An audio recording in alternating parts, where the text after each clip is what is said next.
You said at the top that you plan to speak again tomorrow. Is that correct? I might. I mean, it depends on what happens tomorrow. If there's an additional something to add, otherwise there's no reason to. We're in the process.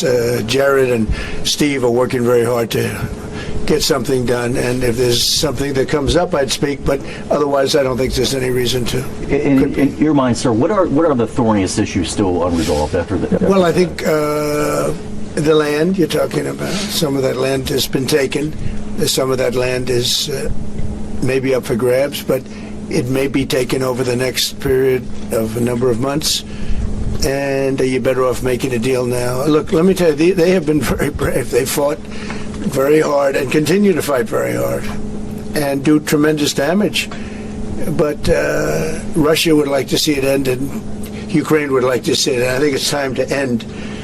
And a lot of very brave people, a lot of people that are dead right now, unfortunately, because I've said, and nobody's disputed it, that if the election weren't rigged and stolen, 2020, you wouldn't have had this war, would have never happened. And it didn't happen for 4 years, never was even thought to happen.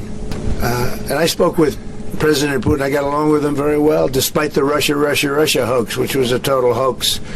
He used to say, what is going on over there? But it was a total hoax, as he knew and as I knew.